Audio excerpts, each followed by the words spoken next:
అద్భుతమైన జ్ఞానాన్ని ఇచ్చిన వేదాలని పోగొట్టుకుంటున్న వాళ్ళు మన భారతీయులని ఈ ప్రపంచం ఇప్పటికే ఉమ్మేసింది. జీవన ధర్మాన్ని బోధించిన గొప్ప శక్తి అయిన భగవద్గీతని చనిపోయినప్పుడు మాత్రమే వినేవాళ్ళు మన భారతీయులని హేళన చేస్తుంది. ఆయుర్వేదంలో ఉన్న గొప్ప గొప్ప ఆరోగ్యాన్ని వదులుకొని ఇంగ్లీష్ మందుల వెంట పడుతున్న అజ్ఞానులు మన భారతీయులని ప్రపంచం నవ్వుకుంటుంది.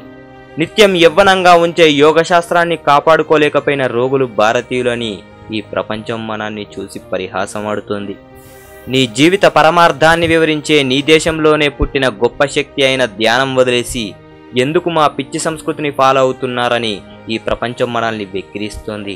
ప్రపంచానికే శాంతిని బోధించిన మీ దేశంలో పుట్టిన బౌద్ధాన్ని తరిమికొట్టిన భారతీయులు అని ఈ ప్రపంచం మనపైన ఉమ్మేస్తోంది.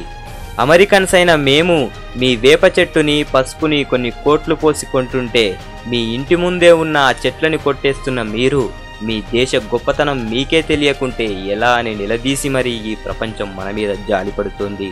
వేదాలు తగలబెట్టుకుంటున్నాం, ఉపనిషత్తులు చెత్తలో వేసుకున్నాం, ఆయుర్వేదాన్ని సమాధి చేశాం, ధ్యానాన్ని మరిచిపోయాం, బౌద్ధాన్ని చంపేశాం. నాన్న, ఇంత గొప్ప దేశంలో పుట్టి ఇంత గొప్ప సంస్కృతి జీవన ధర్మాన్ని ఎందుకు కాపాడలేకపోయావు నాన్న అని రేపు మన బిడ్డలు మన మీద ఉమ్మేయకముందే జాగ్రత్త పడదాం.